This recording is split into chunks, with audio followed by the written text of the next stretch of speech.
संभवतः हम में से अनेक लोगों के मन में यह बात उठा करती होगी कि क्या आध्यात्मिक शांति के लिए, ध्यान के लिए, साधना के लिए घर छोड़ देना होगा?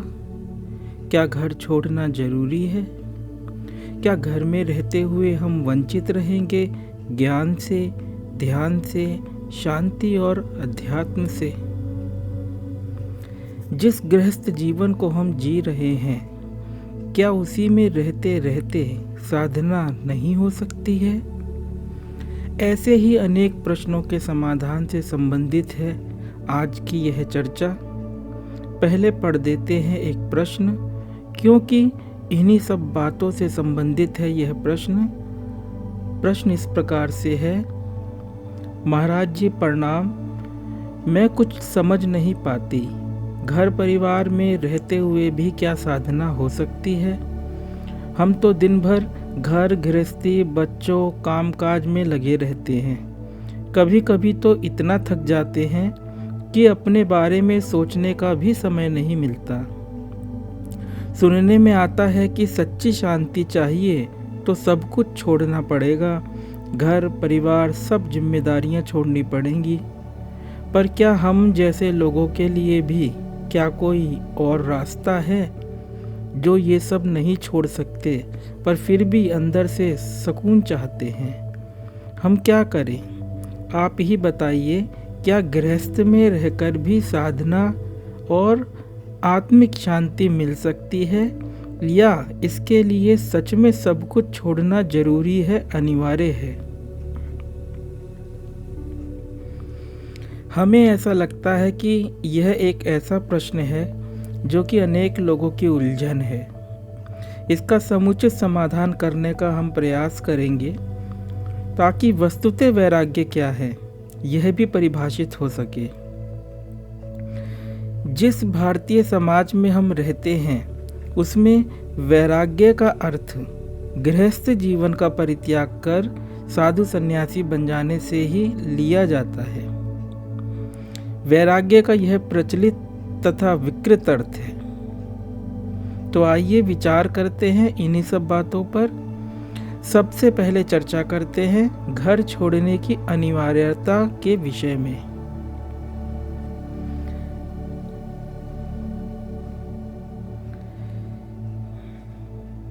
ऐतिहासिक संदर्भ की दृष्टि से यदि हम देखें तो जिन्हें कि आज हम विशेष आदर की दृष्टि से देखा करते हैं कि ये संत थे, ऋषि थे, महापुरुष थे, ये ज्ञानी थे, तो हम यह पाते हैं कि जहाँ उनमें से कई विरक्त थे और कई गृहस्थ भी थे।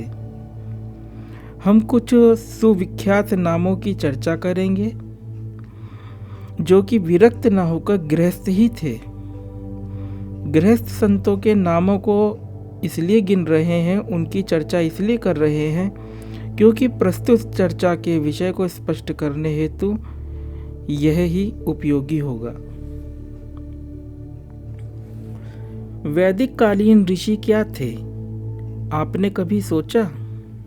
उपनिषद जो कि संपूर्ण आध्यात्मिक ज्ञान के भंडार हैं, उनमें यदि देखें तो आप पाएंगे कि अनेक वैदिक कालीन ऋषि गृहस्थ ही हैं। न केवल वे गृहस्थ थे बल्कि अनेक स्थानों पर पिता अपने पुत्र को ब्रह्म विद्या का उपदेश कर रहा है, अर्थात गृहस्थ जीवन में ही, पारिवारिक जीवन में ही ब्रह्म विद्या का उपदेश किया जा रहा है। छांदोग्य उपनिषद में आरुणि उद्दालक अपने पुत्र श्वेत केतु को उपदेश करते दिखते हैं। उसे बार बार तत्वमसि श्वेत केतु कहते हैं और उनका यह उपदेश महावाक्य के रूप में अभी तक पूजित एवं शिरोधार्य है। तैत्तिरीयोपनिषद में वरुण अपने पुत्र भृगु को ब्रह्म विद्या का उपदेश करते दिखते हैं, तो वहीं बृहदारण्यक उपनिषद में याज्ञवल्क्य अपनी पत्नी मैत्रेयी को स्वयं के संन्यास ग्रहण के समय आत्म तत्व का उपदेश करते दिखाई देते हैं। दरअसल वैदिक काल में 4 आश्रमों की सुदृढ़ सामाजिक व्यवस्था थी। ये 4 आश्रम किसी व्यक्ति के जीवन को 4 भागों में विभाजित करते थे। ये 4 भाग थे ब्रह्मचर्य आश्रम, गृहस्थ आश्रम, वानप्रस्थ आश्रम और संन्यास आश्रम। घर छोड़ वन में जाने की बात तो आयु के 50 वर्ष पूरे हो जाने के पश्चात थी, और जिस प्रकार के वानप्रस्थी और सन्यासी तब हुआ करते थे वैसे अब शायद ही कहीं ढूंढने से मिलेंगे। जैसे जैसे समय बीता वैसे वैसे व्यवस्थाएं बदलती चली गई, समाज एवं संस्कृति बदलती चली गई। छोटी उम्र में अल्पायु में साधु बन जाने की अवधारणा या कहे ट्रेंड तो भगवान बुद्ध के समय से प्रचलित हुआ। अष्टावक्र मुनि राजा जनक को उपदेश देने अपने घर से ही आए थे और घर में ही वापस लौटे थे, ना कि कहीं जंगल चले गए थे। और जिस राजा जनक को उन्होंने अष्टावक्र गीता सुनाई वे राजा जनक किसी जंगल में नहीं गए, साधु नहीं बने, अपना राजपाट चलाते रहे। सन्यासियों का शिरोमणि ग्रंथ श्रीमद् भगवत गीता जिन्होंने कहा और जिसने सुना वे दोनों ही गृहस्थ थे और कभी साधु नहीं बने। उल्टा श्री कृष्ण ने तो युद्ध के प्रारंभ में मोहग्रस्त अर्जुन को साधु हो जाने से रोका। अर्जुन की साधु हो भिक्षान पर जीवन यापन करने की इच्छा का निषेध किया। अर्जुन भिक्षा का अन्न खाकर ही तो जीवन बिताना चाहता था। क्या श्री कृष्ण ने उसे कहा कि जाओ तुम साधु हो जाओ, यहाँ गृहस्थी में साधना या आत्मा की बातें कहाँ संभव हो पाएगी। उन्होंने तो अर्जुन की संन्यास ग्रहण करने की इच्छा को अज्ञान तक कह दिया, उसे वन जाने से रोक लिया। संत कबीर कपड़ा बुनते रहे और निर्गुण के भी गुण गा डाले। उन्हीं के समकालीन और गुरु भाई संत रैदास जूता बनाते रहे और जूता बनाते बनाते ही निर्गुण राम की चाह उन्हें चढ़ गई। भगवान बुद्ध के समकालीन विमल कीर्ति के तर्कों के समक्ष मौदगलायन, आनंद, मंजूश्री आदि बौद्ध भिक्षु निरुत्तर थे। क्यों निरुत्तर थे? क्योंकि विमल कीर्ति थे गृहस्थ और उनका कहना था जब संसार और निर्माण दो नहीं है एक ही है तो गृह त्याग की जरूरत ही क्या। बंगाल के नाग महाशय, बंगाल की ही माँ आनंदमयी, माँ शारदा, राजस्थान की अनोखी ज्ञानी संत माता भूरीबाई अलख, केरल प्रांत के आत्मानंद कृष्णन मेनन, तिब्बत के मारपा, महाराष्ट्र के विश्वविख्यात ज्ञानी संत निसर्ग दत्त महाराज, उन्हीं के गुरु भाई रंजीत महाराज, लखनऊ के हरिवंश लाल पूंजा, ये सब के सब गृहस्थ थे। हमने विस्तार भय से थोड़े ही नाम गिनाए, सिर्फ यह रेखांकित करने के लिए कि अध्यात्म के प्रसाद के लिए, आत्म तत्व के लिए यह बिल्कुल भी जरूरी नहीं है कि कोई गृह त्याग करे ही। ऐसी कोई अनिवार्यता नहीं है। जो कहे कि यह अनिवार्य है तो यह समझ लेना चाहिए कि उसकी मंशा कुछ और है, आपका हित नहीं। उसे विरक्त चेलों की अपनी फौज बढ़ाने में रुचि है और कुछ नहीं। अध्यात्म का संबंध वेश से नहीं आपके मन से है। संत दरियादास जी कहते हैं, संतो कहाँ गृहस्थ कहाँ त्यागी, जहीं देखूं तहीं बाहर भीतर घटघट माया लागी। वे कहते हैं क्या गृहस्थ क्या त्यागी, जहाँ देखो हर किसी को माया लगी हुई है। आपका काम तो एक दो घरों में चल जाता है, पर साधु को तो कई आश्रम चाहिए, पूरे भारत में चाहिए। दो एक विदेश में भी हो तो अच्छा ही है, और उसके एक एक आश्रम में आपके एक दो घर क्या 20-30 घर समा जाएं, इतने बड़े बड़े आश्रम चाहिए। ये बात हम अधिकांश साधुओं के संदर्भ में कह रहे हैं, ना कि सच्चे विरक्तों के संदर्भ में। यह कटु एवं यथार्थ चित्रण है। आप इस नज़रिए से देखें कि गृह त्याग में सुविधा है तो दुविधा भी है। सुविधा यह है कि आपके पास साधना के लिए, अध्ययन के लिए अतिरिक्त समय रहेगा। और इसी के साथ दुविधा यह है कि आपको अपने जीवन निर्वाह हेतु अपेक्षित मूलभूत आवश्यकताओं के लिए भी पराश्रित रहना पड़ेगा। और ये जो दुविधा है साधु की, ये बड़ी ही कष्टदायक है, जिसे कि वही साधु जानता है जो कि सचमुच ही गृह त्याग कर साधु बना है। गृहस्थ जीवन में साधु जीवन की यह दुविधा कि उसे पराश्रित रहना पड़ता है, सुविधा बन जाती है, और साधु जीवन के अतिरिक्त समय तथा एकांत की सुविधा दुविधा बन जाती है। साधु जीवन में अतिरिक्त समय, खाली समय की जो सुविधा है वह गृहस्थ को हासिल नहीं होती, क्योंकि अलग से समय कैसे निकालें, इतनी जिम्मेदारियां जो सिर पर हैं। प्रश्नकर्ता ने भी ऐसा ही लिखा है और वह एक गृहिणी है। अब हम अपनी मुख्य बात कहेंगे कि किसने कहा कि अलग से समय निकालो। कोई ज़रूरत ही नहीं है अलग से समय निकालने की, क्योंकि अध्यात्म का संबंध उसी जीवन से है जिसे कि आप जी रहे हैं, ना कि परिस्थितियां बदलने की ज़रूरत है, साधु बनने की ज़रूरत है। आपको अध्यात्म को उसके विशुद्ध स्वरूप में समझना चाहिए, ताकि आपके मन मस्तिष्क से ऐसी विकृत धारणाएं निकल जाएं कि घर में रहते तो कुछ हो ही नहीं सकता। घर में तो बड़ी दिक्कत है भाई, ये माया का जंजाल यहाँ मुझे बांधे पड़ा है, जकड़े पड़ा है। यदि ऐसा ही है कि कोई जंजाल है, तो क्या जो लोग संसार का त्याग करते हैं उन्हें माया छोड़ देती है? कितने ही त्यागी क्यों ना हो जाओ, एक रोटी तो खाओगे ही। बस यह एक रोटी पूरा संसार प्रकट कर देती है। वास्तविकता तो यह है कि संसार का त्याग कोई कर ही नहीं सकता, क्योंकि संसार को त्याग कर वह संसार में ही तो जाएगा, फिर चाहे वो वन हो, आश्रम हो या कोई तीर्थ हो। तो बात ऐसी है कि घर छोड़ने से संसार का त्याग नहीं होता, और ना ही यह कोई वैराग्य है।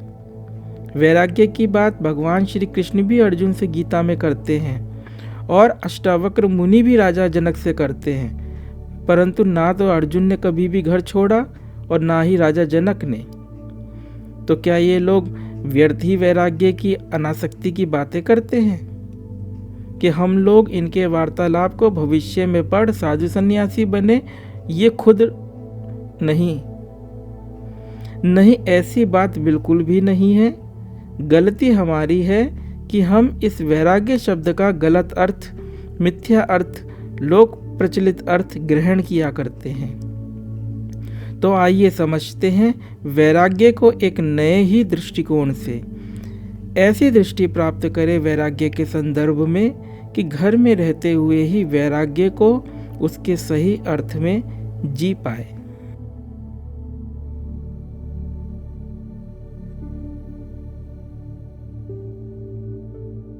एक दृष्टि तो यह है कि संसार है, ये संसार वस्तुतः है, इसका स्वतंत्र रूप से अस्तित्व है, और फिर इस संसार का त्याग करना है, वैराग्य करना है।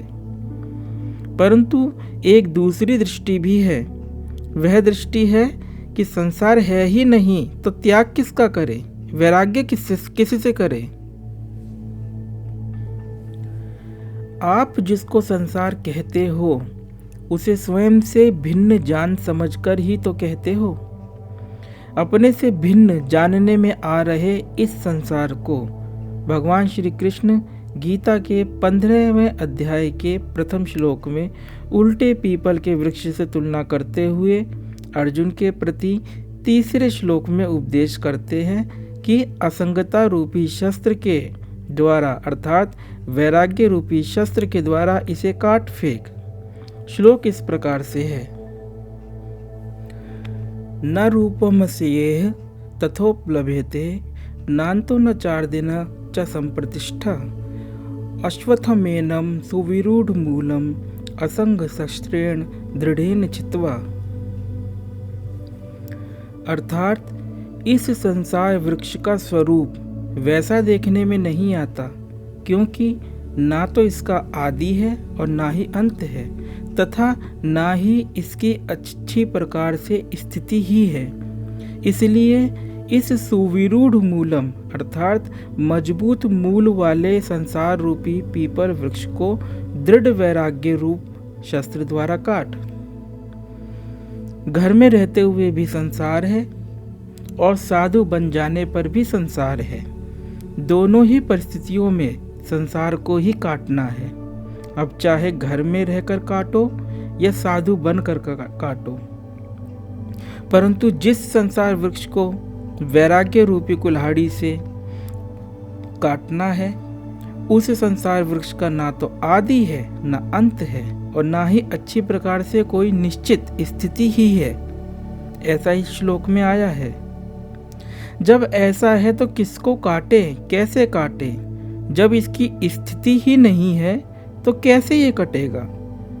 क्योंकि कटता तो वही है जिसकी की कोई स्थिति हो। जो वस्तुतः हो उसका ही तो कोई आदि होना होता है, जो वस्तुतः हो उसका ही तो कोई अंत होता है, जो वस्तुतः हो उसकी ही तो कोई संप्रतिष्ठा हो सकती है कि वह वस्तुतः है। ऋषियों ने, मनीषियों ने इस संसार को बंध्या पुत्र की संज्ञा दी है। बंध्या पुत्र का अर्थ होता है बांझ स्त्री का पुत्र। जैसे कि कोई कहे कि अमुक स्त्री बांझ है और उसका पुत्र अमुक तिथि को पैदा हुआ था, अभी जीवित है और परसों मर जाएगा, तो ये सारी की सारी बातें झूठ है, ना कि सच। ठीक ऐसे ही संसार भी है। इसको ऐसा जानना ही वैराग्य है। असंगता रूपी शस्त्र द्वारा इसको काटना है। लकड़ियाँ काटनी हो तो आप जरूर घर बार छोड़ साधु हो जाइए, बहुत लकड़ियाँ काटने को मिल जाएंगी। जिस जंगल में हम रहते हैं उसमें भी लकड़ियों की भरमार है, जितनी मर्जी काटो। परंतु संसार वृक्ष को यदि काटना है तो घर छोड़ने की रंच मात्र भी आवश्यकता नहीं है, क्योंकि काटने के लिए तो यह संसार घर में रहते हुए मौजूद ही है। घर परिवार की जिम्मेदारियां, ऑफिस का काम बाधाएं नहीं है, बाधा है हमारी दृष्टि, हमारी बाधित मिथ्या दृष्टि। अर्जुन की भी दृष्टि बाधित थी, इसलिए उसे भगवान श्री कृष्ण समझाते हुए उपदेश करते हैं कि इस संसार की प्रतिष्ठा नहीं है, आदि नहीं है और अंत भी नहीं है, क्योंकि वस्तुतः यह क्षण मात्र भी नहीं है। यह बात उस संसार के विषय में कही जा रही है जिसे कि हम स्वयं से भिन्न जाना करते हैं। यदि हम इसके विपरीत इसे ऐसे जानेंगे तो यह कट जाएगा, यही वैराग्य है। हम पुनः अपनी बात को दोहरा देते हैं। संसार को काटने की जो बात कही जा रही है, वह उस बात को काटने की बात कही जा रही है कि यह संसार मुझसे भिन्न है। यदि हम इसके विपरीत इसे जानेंगे कि ये भिन्न नहीं अभिन्न है, तो ये कट जाएगा, यही वैराग्य है। ऐसा जानना कि जो कुछ मुझसे भिन्न अपनी स्वतंत्र सत्ता लिए प्रतीत हो रहा है वह वैसा नहीं है, बात वैसी नहीं है, उसका ऐसा स्थायी स्वतंत्र स्वरूप भ्रामक है, अर्थात विचार की देन है, धारणा है। भगवान श्री कृष्ण गीता के 9वें अध्याय के 19वें श्लोक में कहते हैं, सद सच्चाहम अर्जुन, अर्जुन सत असत मैं हूँ। सत मतलब जो है और असत मतलब जो नहीं है। असत संसार का सत के रूप में भासना ही संसार है, माया है, और इस असत संसार को अपने जानने से पृथक नहीं जानना ही उपाय है, वैराग्य है। असंगता रूपी शस्त्र द्वारा इसे काटना है। ये गूढ़ पंक्तियां पुनः दोहरा देते हैं। श्री कृष्ण कहते हैं, अर्जुन सत असत मैं हूँ। सत मतलब जो है और असत मतलब जो नहीं है। असत अर्थात संसार जो नहीं है, का सत्य के रूप में भासना कि ये है वस्तुतः यही माया है, और इस असत संसार को अपने जानने से पृथक नहीं जानना ही उपाय है, वैराग्य है। असंगता रूपी शस्त्र द्वारा इसे काटना है। आप स्वयं से इस संसार की परीक्षा कीजिए कि क्या वस्तुतः यह आपके मैं से, आपके जानने से भिन्न है? क्या यह बिना आपके मैं के एक क्षण भी स्थिति रख सकता है? प्रयोग करिए और प्रत्यक्षतः जानिए कि कैसे बिना आपके जानने के इस संसार की स्थिति नहीं है। अभी जो आप शब्द सुन रहे हैं, यह मूलतः तो ध्वनि ही है। इस ध्वनि को किसने जाना? आपके मैंने। फिर इस ध्वनि का जो शाब्दिक अर्थ बना कि यह कहा जा रहा है, इस विचार को किसने जाना? आपके मैंने। कहीं शरीर है, इसे कौन जानता है? आपका मैं। सिर में दर्द है, इसे कौन जानता है? आपका मैं। किचन में बर्तन गिरा, उस ध्वनि को किसने जाना? आपके मैंने जाना। किसी ने दरवाजे पर आवाज़ लगाई, आपको पुकारा, तो उस आवाज़ को किसने जाना? आपके मैंने। अमुक व्यक्ति आया है, इस विचार को किसने जाना? आपके मैंने। ऐसे ही हर एक प्रतीति के साथ 5-10 मिनट भी आपने इस सहज उपलब्ध प्रत्यक्ष तथ्य को जान लिया तो समझ जाएंगे कि संसार वस्तुतः है नहीं, बल्कि है जैसा भाषा करता है।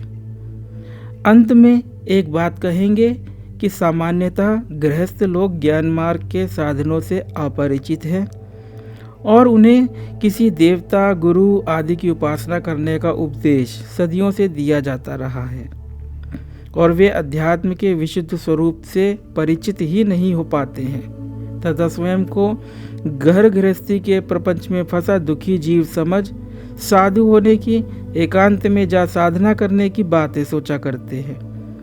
तथ्यों को, अध्यात्म को स्वयं से जांचना परखना शुरू करिए और पूर्वाग्रहों को, अपनी धारणाओं को झूठा जानकर परित्याग कर दीजिए। ओम। अगर आपको यह वीडियो पसंद आया है तो वीडियो को लाइक जरूर करें और चैनल को सब्सक्राइब कर इस ज्ञान के प्रवाह में अपनी श्रद्धांजलि अर्पित करें।